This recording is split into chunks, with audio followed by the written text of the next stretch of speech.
2022 teve uma saída, digamos, gloriosa para alguns programas de TV, foram bem, fecharam com chave de ouro, já outros nem tanto. Mas vamos falar dos ruins não, hein? Bora pros bons, porque é isso que vamos falar no vídeo de hoje. Só as séries que foram de fato interessantes no ano que passou. E a gente espera que voltem logo com novas temporadas pra nossa alegria. E eu já quero adiantar que essa lista é a minha opinião pessoal, tá? E obviamente pode não funcionar pra você. E por isso eu quero que você coloque aqui nos comentários a sua lista pessoal das melhores séries de 2022. E ó, não vale sair sem deixar a sua lista aqui não, hein? E eu quero ver se na sua lista tem pelo menos um dos meus programas favoritos, tá? E outra coisa que eu quero esclarecer é que como tivemos uma montanha de séries sendo lançadas no ano passado, o meu 11º lugar é uma excelente classificação, né?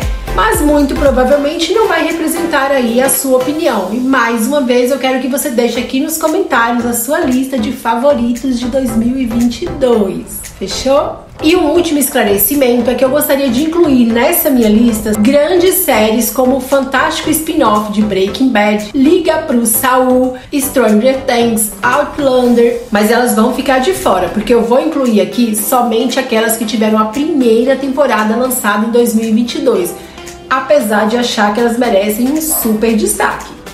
Mas antes da gente continuar, eu quero te convidar para deixar um super like aqui no vídeo, se inscreva no canal. É muito importante você ativar o sininho para você não perder o próximo vídeo. Não perca o próximo vídeo aqui do canal, então ativa o sininho já. Combinado? Então, bem-vindos ao Cine Pipoca e vamos começar. E a primeira da minha lista, ou melhor, a última, é uma série com temática zumbi que trata da propagação de um vírus dentro de uma escola. E na tentativa dos poucos alunos sobreviventes escapar da morte, eles enfrentam zumbis violentos que aqui estão representados com perfeição.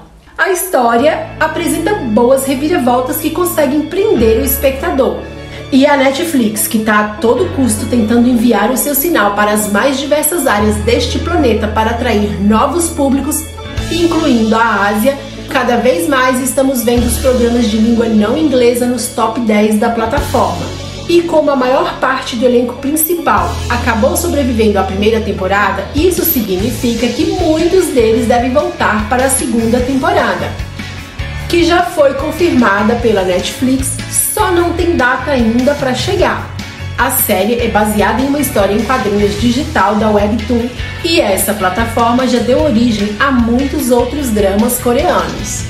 E o 10º lugar é Arquivo 81, uma série bem interessante, apesar da Netflix já ter anunciado que não tem intenção de renovar para mais uma temporada, mesmo com um super gancho deixado para o futuro. A série que chegou a figurar nos top 10 de vários países ao redor do mundo e atingiu inclusive o primeiro lugar nos Estados Unidos na época em que foi lançado. A história é sobre a realidade alternativa e assustadora que uma arquivista que foi contratada para recuperar fitas de vídeo danificadas precisa encarar para resolver um mistério que envolve uma mulher desaparecida e uma seita com seus mistérios que vão além do mundo natural. Episódio após episódio, o conteúdo dessas fitas é revelado e entrando no mundo alternativo, ela quase alcança o sucesso ao interagir com uma garota do passado e descobrir verdades trágicas. Uma ideia que eu achei particularmente bem original e tensa ao mesmo tempo, mas que infelizmente termina com um final que não achei que fez jus ao contexto, na minha opinião, hein? Outro lançamento de 2022 e que merece um destaque é nada menos que Som na Faixa. Bom, ela é uma minissérie documental porque tem um fundo de verdade aí. Apesar das incertezas, vale a pena ver a história da plataforma que revolucionou a história da música grátis, enriquecendo seus criadores e dando um tchauzinho para os artistas. E a história envolve um jovem sueco e seus esforços para transformar o mundo da música na tentativa de barrar um gigantesco esquema de pirataria. O jovem revolucionário Daniel, junto com seu colega Lorenzo, encontraram a resposta: Spotify. A série conta justamente a história dos dois através das informações coletadas de pessoas próximas a eles, expondo as barreiras que a plataforma encontrou de gigantes como a Apple para entrar no mercado americano e os acordos que a empresa fez com outras grandes, como a Sony e a Universal Music, para quebrar essas barreiras. Spotify nada mais é do que um monte de álbuns dentro de uma lista de reprodução, onde cada episódio é narrado por um ponto de vista diferente, o que ajuda a entender melhor o drama. E ainda tem um personagem fictício que representa o lado frágil da indústria da música, vivida por uma cantora sueca e que na vida real é uma amiga de infância de Daniel, que acaba se voltando contra ele quando percebe que ali, apesar de ter milhares de execuções na plataforma, ela continua passando por dificuldades financeiras. Mas o pai do Spotify parece estar disposto a passar por cima de tudo e de todos para ver a maior bufunfa cair no seu bolso. E o cara sai atropelando tudo. Seu sócio, principal programador da plataforma, advogados e quem mais for preciso. O embate final se dá mesmo quando a cantora se dá conta de que o Spotify estava prosperando, mas alguns artistas na plataforma não conseguiam nem pagar o aluguel. Aí explodiu uma onda de protestos contra o Spotify e o seu modelo de negócio explorador. E ainda tinha um agravante, porque a opção de não estar na plataforma não poderia ser utilizada por um artista, porque a empresa Spotify havia adquirido uma enorme fatia de mercado e se tornou um monopólio.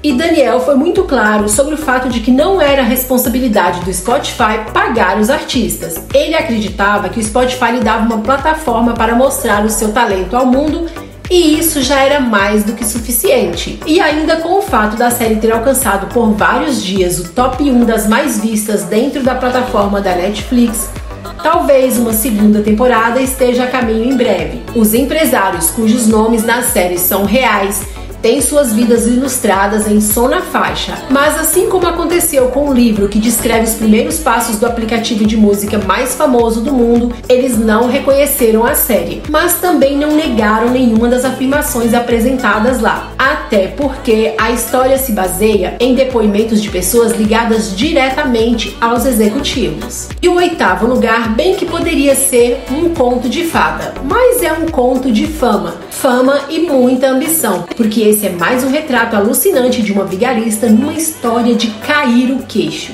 Não tivemos nem tempo de tomar o fôlego depois da história que foi inventando Ana. Agora temos a história de outra grande fraudadora dos últimos anos. Elizabeth Holmes, fundadora de uma empresa do ramo da medicina, a Theranos. Ela tentou vender, ou melhor, vendeu a ideia de ter desenvolvido um sistema tecnológico capaz de revolucionar todos os exames de sangue que conhecemos hoje. E por conta dessa ideia genuína, a Forbes em 2015 chegou a nomear Holmes como a bilionária mais jovem do país, depois que a Theranos foi avaliada em nada menos do que 9 bilhões de dólares. Mas a sua queda também foi meteórica depois que os rumores de fraude começaram a circular. De uma forma meteórica, Holmes conquistou investidores e se tornou uma das pessoas mais ricas e influentes daquele momento, com base na promessa de uma revolução na medicina. Mas quem exatamente é Elizabeth Holmes? A mulher que nas últimas décadas se mostrou um gênio da tecnologia,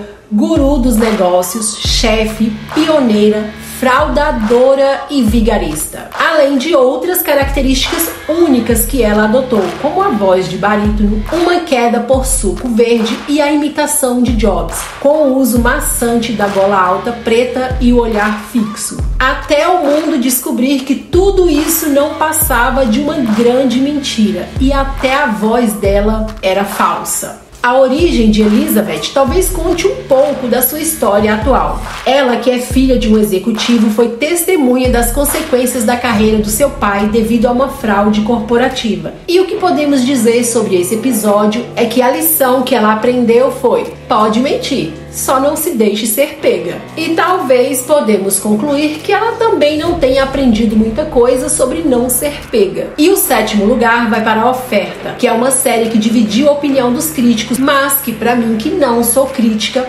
pelo menos não essa crítica, posso dizer que foi uma boa minissérie. A história é uma crônica dos bastidores da produção de um dos maiores, se não o maior filme da história do cinema, O Poderoso Chefão, de 1972. A narrativa é construída com base nas memórias do produtor, que nos mostra os percalços para fazer o projeto do filme sair do papel, incluindo as dúvidas sobre a escalação do elenco e as conturbadas relações do produtor com a máfia italiana em Nova York. Porém, um dos principais problemas que a produção teve que enfrentar foi a fúria de Joey Colombo, membro da lendária Cinco Famílias, maior grupo mafioso de Nova York, porque ficou incomodado com a exposição da família Corleone. E ele até tentou colocar um fim na produção do filme, ameaçando os produtores de morte. Mas Albert decidiu correr o risco e finalizar este, que seria o grande projeto da sua vida. E o 6º lugar vai ficar com A Casa do Dragão, uma prequela de Game of Thrones, uma das séries de TV mais famosas de todos os tempos. E claro que essa não poderia ficar de fora da lista. Se Game of Thrones tivesse sua primeira temporada lançada em 2022, com certeza estaria no pódio. Você concorda comigo ou não? E digo mais, A Casa do Dragão nunca iria superar Game of Thrones. E apesar de acontecer cerca de 200 anos antes de Game of Thrones, A Casa do Dragão ilustra o período em que o pequeno mundo chamado Westeros é governada pelos Targaryen, que têm os dragões quase que como seus bichinhos de estimação. Mas o monarca dessa família é meio imprudente às vezes, e por isso é considerado fraco por seu irmão.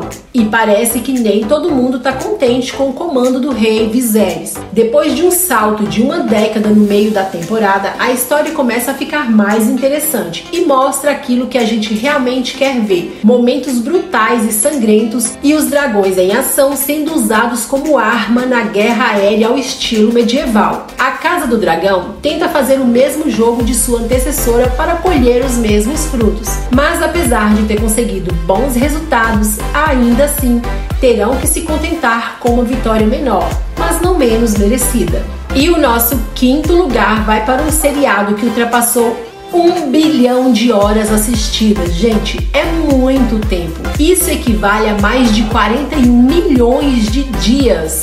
Dahmer, um canibal americano que ficou conhecido como o Canibal de Milwaukee, mostra como Jeffrey Dahmer, um dos mais famosos serial killers dos Estados Unidos, torturou, assassinou e esquartejou e outras coisas mais que ele fez com 17 homens e garotos sem ser pego. Bem apessoado, ele sempre recebia pedidos de desculpas quando os policiais eram chamados por sua vizinha que suspeitava dos crimes. E apesar do sucesso, a produção não agradou a crítica e foi considerada mediana pela média das resenhas compiladas num dos maiores sites críticos da 7ª arte, ficando com apenas 50% de aprovação. A Netflix também lançou Conversas com o Assassino, As Fitas de Jeffrey Dahmer, que é a última parte de uma franquia de documentários que no passado contou com Ted Bundy e mais recentemente John Grace, que chegou a ser mostrado no último episódio de Dahmer. Apesar de passar 3 semanas liderando o top 10, a série perdeu o posto para Bem-vindos à Vizinhança, outra produção do mesmo diretor. Outra série que, apesar de apresentar muita qualidade, ficou em segundo plano e, na minha opinião, qualquer amante do gênero fantasia precisa ver essa série. Ela nasceu de uma história em quadrinhos do mesmo nome que eu pessoalmente não conheci, mas fica fácil se apaixonar por essa história mesmo sem conhecer a sua origem. A história é de um mago que tenta capturar a morte e barganhar a vida eterna, mas ele acaba perdendo seu irmão mais novo, Morpheus, o Rei dos Sonhos. Com medo das consequências, o mago o aprisiona por décadas em uma garrafa. Após se libertar, Morpheus embarca em uma jornada entre os mundos para recuperar tudo que era dele. O Rei dos Sonhos, que conserta os erros cósmicos, acaba sendo uma série muito interessante, unindo fantasia em tons mais sombrios e aquele conceito de mito e lenda graficamente mais modernos. E isso se torna bem agradável, mesmo para quem nunca viu a história em quadrinhos. E vamos ao pódio, né, gente? Agora com os últimos 3 lugares. Essa série fez um imenso sucesso no mundo todo e claro que eu fui atrás, investiguei tudinho e vou contar aqui pra vocês. porque a icônica filha da família Addams foi reescrita e de uma forma mais moderna.